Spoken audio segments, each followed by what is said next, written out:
Welcome back to New Rockstars. I'm Erik Voss, and Rick and Morty Season 4 finale confirmed a longtime theory. Morty does wear Wranglers. Also, Beth was cloned back in Season 3, and the writers actually gave a shit about the continuity this time. Thank God, because it resulted in this awesome episode with a dark, depressing ending. So you know it's one we gotta give the Dr. Wong treatment and Ricksplained Rick's sadness and bad dadness. Many of us worried after this season's train episode that the returns of Phoenix Person and Tammy after the post-credit scene from the Season 3 premiere would forever be a non-canon hypothetical with no real impact on the series. This episode redeemed us, and we'll actually be chatting with the voice of Tammy herself, Cassie Steele, later this episode. Also, I'll be breaking down all the hidden animation details and Easter eggs in a separate video coming next on the channel. This episode's title is Star Mort Rickturn to the Jerri. Obviously a play on Star Wars Return of the Jedi, but Rick hates that the second half of this episode turns into a Star Wars type plot with a Death Star super weapon and a Darth Vader-style former friend resurrected in an homage to the Emperor's transformation of Anakin into Vader. But the big return here is Beth, who in last season's ABC's A Beth episode was given the opportunity to leave her life behind with a clone in her place. But it was left unclear whether or not that actually happened until this episode, which confirms that Beth was cloned, but it leaves a mystery which Beth was the clone. For once in my life, I want you to decide, Dad. Do you want me to stay here and be part of your life? Or do you want me to leave?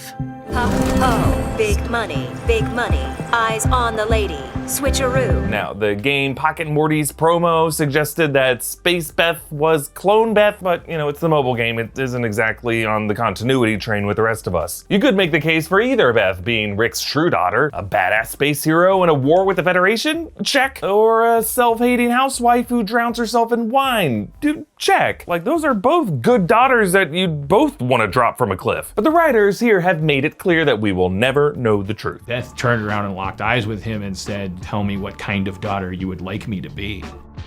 Rick's response was to roofie her and avoid the entire conversation, which is an ancient Greek level of bad fatherhood. And then he can't bear to even know which one is which is, I think, the most cowardly part of it all. He made a non-choice and committed to it really hard. Rick has doomed himself to uncertainty. He stored this memory for which was which in a mind blower vial from the Morty's mind blower episode, meaning it must have been so upsetting that he didn't want to live with it constantly. But even in that memory, we learn that Rick couldn't decide which Beth to keep and which Beth to release. He's alienated from both, which if you think about it, is probably because this Beth wasn't even his original Beth to begin with. He swapped into this reality in Season 1's Rick Push number 9 episode. And for all we know, that's happened plenty of times. It's also worth noting that Rick stored this memory in a red memory vial, which we learned in that Season 3 episode is the color of an anger-associated memory. Rick's angry at himself for being such a shit father that he's okay living with a possibly fraudulent copy of his real daughter. He doesn't want to have to think about it. Had he simply just known for sure, he could take satisfaction in the fact that his freed daughter followed in his footsteps as a badass intergalactic hero. He could relax and enjoy the certainty that Beth is her father's daughter while they share beers at Shoney's, a restaurant that doesn't serve beer last I checked, but who knows, this could be another Shoney's simulation by Rick, like when he was in Shoney's in the Season 3 premiere. But Rick prefers to live in an uncertain, chaotic world because it enables him to remain emotionally detached from everyone. So he mixes it up and he alienates both his possible daughters by making them both feel devalued as possible clones in their minds. Even worse, he anticipated this mix-up to come back to haunt him. He gave both his daughter and the clone neck bomb implants for the day they would inevitably discover the truth and come for him. That's why this is a red, angry memory. Beth, even more than Morty or Summer or even of Rick's associates, was the protege Rick had the most hope for. And sure, you can make a case for Morty. Morty certainly evolved into a Rick figure, but really, Rick keeps him around to neutralize his brainwave signature and hide from capture. It's very much an exploitative relationship there. Oh, and by the way, in the recent Vat of Acid episode, in one of those alternate lives that Morty lived through before looping back to his save point, he definitely visited that mind blower's chamber. So what memory was he seeking? We'll probably never know. But it could have been the truth about his mother's clone history. Whatever it is, when Rick condensed all the realities into Morty's mind, our Morty now lives with that truth. But unlike Morty, Beth Rick respects. When Beth makes a rule for Rick, he follows it. As we saw in last week's Childrick of Mort episode, she matches her father in innovation and ego. They make a pretty solid team. That's what makes this breakup so heartbreaking. It was Rick's last chance for a healthy relationship. I mean, yeah, he's trying to reassemble his best friend Bird Person, which is what I'm calling him because I agree Phoenix Person is dumb, but that appears to be a no-go for now. Rick stops himself from going back into the house because, as we learned at the top of the episode, the garage is his man cave where he can take refuge to avoid things like therapy. Dr. Wong, voiced again by Susan Sarandon, returns this episode after accurately breaking Rick down in the Pickle Rick episode. You seem to alternate between viewing your own mind as an unstoppable force and as an inescapable curse. But instead of escaping his demons, Rick locks himself in the cave with his most fearsome demon, his own daughter, a version of his daughter that evolved to be even more like him. Pockets full of gadgets to counteract each of his gizmos, which included Pokeballs, it looked like? Awesome. So in a way, Rick did endure a form of self-therapy this episode. That's what led to his big realization. Holy shit, I'm a terrible father. The music that plays over this breakthrough through the credits is the amazing Don't Look Back by Kotomi and Rick and Morty composer Ryan Elder, and the lyrics reflect Rick's inner desire to try to forget his shirking of being a loving father, despite that cowardice hunting him and haunting him forever. Rick had one daughter, he could have had two daughters. Now, he's got none. He's a mad, sad, bad dad, which is something we've always known, but hey, gotta love this show for finding 40 new ways to prove it to us. We're actually gonna discuss this with Tammy herself, Cassie Steele. But first, one of the best things about the dungeon where I shoot Ricksplained is that I get food delivered through this tiny porthole window, and that's where my good friends at Postmates come in. When I want a burger or a burrito or some other porthole-shaped food, I just open up my Postmates app. And I love Postmates more right now because I can get food delivered without even opening the door. They created non-contact deliveries. So now when I order from local restaurants, everything gets left right outside my door or right outside the porthole. They also have Postmates Pickup, which I've been using to order takeout from my favorite local restaurants who definitely need our support now more than ever. I get to support my favorite pad thai place, and they get to support my late night noodle habit. And Postmates doesn't just deliver food. They actually make my life easier by picking up everything I need from Walgreens or 7-Eleven and dropping it right outside my door. Just download Postmates on iOS or Android, find your favorites, and get anything you want delivered within the hour. And for a limited time, Postmates is giving our viewers and listeners $100 of free delivery credit for your first 7 days. To start your free deliveries, download the app and use the code Ricksplained. That's code Ricksplained for $100 of free delivery credit for your first 7 days when you download the Postmates app. Anything you need, anytime you need it,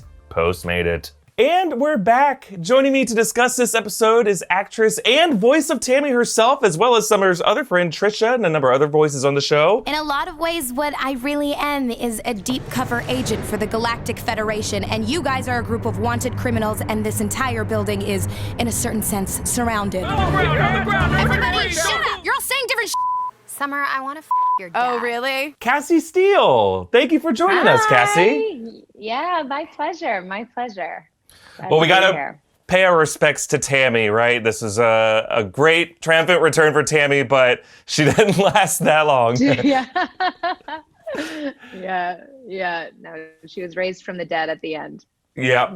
In the better Tammy. Most hilarious way. I know. My favorite was Bird Person at the end, though. The really angry zombie bird person. Yeah. Yeah. And I love that. He was fooled. Jerri totally had him. I know. You're not acting like yourself. Yeah. Still really happy to see me. Yeah. I wanted to ask because Tammy began as just like one of Summer's friends in season 1, and she's evolved so much over the series. Like, in few characters on Rick and Morty changed that much. But Tammy has gone this full arc. What has it been like to evolve your performance of Tammy over the years? I mean, gosh, it's really different because when I was first, I guess the first episode that I was in, I was kind of like this drunk, silly girl. And I remember I went in and it was it was the first season. It was, I think people knew it was going to be big, but I think it got so much bigger, after everything aired and it's just became this huge thing. But it was it was just really fun. And I remember I came in and I saw Justin recording and he was drinking beers to burp when like Rick was burping, and I was like, oh, I'll have one of those beers. And then I'm drinking beer and he's drinking beer. And then at some point they're just like, all right, so this is Tammy in the background. Why don't you just like go off and, start, just doing whatever you do, just talk about stuff. And then I was like, drinking my beer, and I can't remember, but I think I was talking about like pegging and gangbangs and stuff like that. I didn't think they'd keep it, but I think some of it is actually in there. Yeah, of course, that's what they used. Yeah. Yeah, and it was just real thoughts that I've had, but I didn't think they'd actually get out there, but they did. And then the second season is when she came out as Tammy the Destroyer. That's right. And that was that was really fun, because at first I was like, trying to play this ditzy high school horny girl, and which is very, it came really naturally to me. But then I had to sort of like play this serious thing. I was like, oh, I see. Oh, I see. Oh, I see. And it was fun. It was fun to see her transform. And I loved at the end where, because I really feel like Tammy and Bird person or Phoenix person, I feel like their love is actually so real. There's like a beautiful tragicness to it, right? Yeah. Like even at the end of this last episode where he believes it's her, it's like, it was like, because he's so robotic regardless. That's right. It's just like that he wants to believe, even though that she's like, you're not acting like you're like, I just love it so much. I like to believe they're like these like crazy star-crossed lovers. Oh, for sure. There's this sad robot who still loves, like he's lost his humanity or his bird personness, but the soul is still somewhere in the machine. The soul's still there. That's so sad. I know. Yeah. And I wanted to ask, Tammy got her butt kicked this episode. Like she was lit on fire, her leg was broken. Did the animators walk you through what would happen? Were you able to see the storyboards and like vocalize all that stuff? I read the script, and when I was in there, they'll just do like in case I can't read, they'll do like like a breakdown. He's like, all right, now you're gonna be set on fire. I was really impressed. That I just came back. It's not like I was like, bleh. I was like burnt to a crisp. I got shot, but I was still standing. I was still kicking butt. But a few people survived that shot to the head, though. That was how was that possible? Yeah. A few people get so. But I just remember when I read the episode, just being so excited for such like an epic death. And then even when I die, I'm still kind of doing stuff, That's right. Yeah. I'm like, this is like my death. Cause some people, when actors are on screen and they have this, like, they try and like prolong, or like a theater actor will try and prolong it. Like, and it like makes it really long. But Tammy was actually being puppeteered by someone else, so I still technically got like more screen time. I was like, this is probably the best death I'll ever have on TV. That's a good point. I took a really bad improv workshop one time when I was in college, and the whole point of the improv exercise was, if you ever get killed in a scene, make yourself the biggest burden you can possibly be to prolong your presence. And I'm like, is this really helpful to an actor? But the exercises were like, latch onto the person's hip and like force them to carry you around and don't let go. I'm like, I feel like this is terrible. Like, this is not helpful. Not a team playing improv. Not at all. Workshop. Every man for himself. yeah. It's no, but instead of yes and, I believe was the theme of it. Well, I wanted to ask, how surprised were all of you to find out that they were going to be bringing back Tammy and Phoenix person at the beginning of season 3? Or we last saw them at the beginning of season 3. How surprised were you to see them bring them back in season 4, as well as the other big callback this episode, this whole Beth clone theory from season 3? Yeah, I mean, I don't know. I just feel like I'm never surprised really with like they're just so creative. everything, I'm like, oh, this is happening now. It's kind of just like more of like a more than like a, oh my God, he didn't. No, I feel like they're so creative. It's animation. You can really do anything. You're not like, you know what I mean? It's not like it's not like a soap opera. Wow. I think it's just like every time I see myself, I'm obviously more excited. Mm-hmm. but yeah, I think I really love it coming back just because, like I said, I feel like they're like that star-crossed love. Like, I was even surprised the first time when Phoenix person came to being, because she breaks up like the wedding and it's like, Jesus. Right. But at the end, she's just like, no, I must recreate him. I'll never let you go.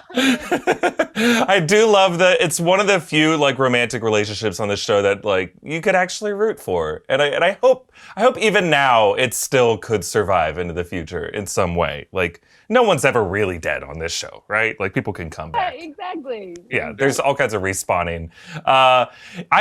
One of the things I was digging into earlier is this idea of Rick feeling like a really bad father, which it kind of came as like a quick surprise at the end of the episode. The episode seemed like it was done. Playing too. Yeah, what a great song. Really dramatic and but I think like the ironic thing is I was thinking about this right before we got on. He's just saying like, wow, I'm a really shitty father, but I feel like if I was really breaking him down, I think that was like, I feel like he didn't want to know who the original was, so he wouldn't like, love them any different. So he switched them. So I thought that was really sweet. Yeah, I like that too. And to me, like whether or not you think it makes Rick a bad dad, it's definitely true to his character that he probably prefers to live in doubt and live in uncertainty when it comes to relationships and emotional connections. Like, because if he can have certainty on any of that stuff, like it's just an experiment. It's another invention as opposed to like a real thing, Right, yeah. But one thing I love that I hope stays true on the show is this idea that there are two Beths. Like, we may have two Beth Smiths, the badass space Beth and then the Beth we've been living with. Do we think this is going to be like a regular thing now, that there's just like two moms on the show? I hope that they like elope or something. Or, yeah, like, the two of them. I mean, like, I've always fantasized about like, what if like there was another me? I would know exactly what to do. Right. Yeah. And for all the best and worst reasons. Yeah, I know all their weaknesses and everything they want. Yeah. There was a fun friendship between them. Yeah, right. There was like a really good dynamic. Earth Beth commented on how she was hot at one point. I caught that. Yeah. I caught that. Saw what you did there. I liked it. Mm-hmm. Mm-hmm. Well, it was like narcissistic and like the funniest version of that, like yeah, of course they would say that. Right there. I was right there with them though.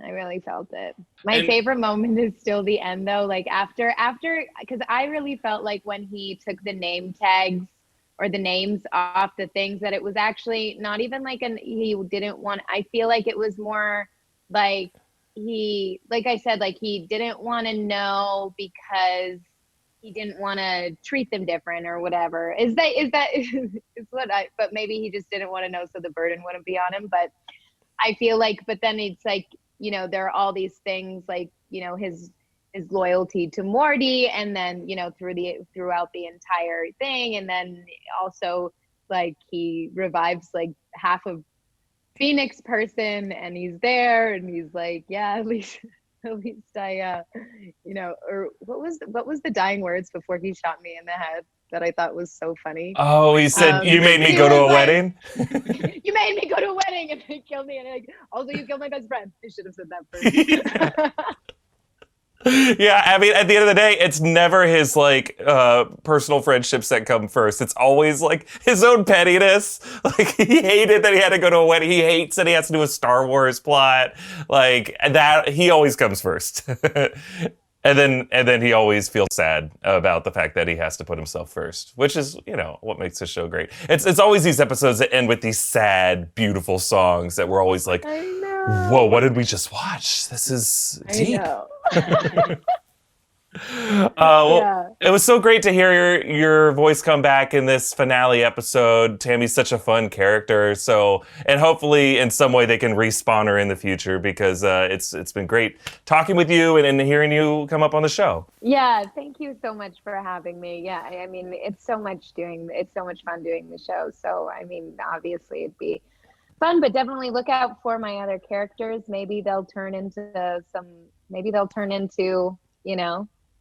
other secret identities. Absolutely. If we learn anything from Tammy, no one character is just simply a stock anything. They'll re-serialize them in anything.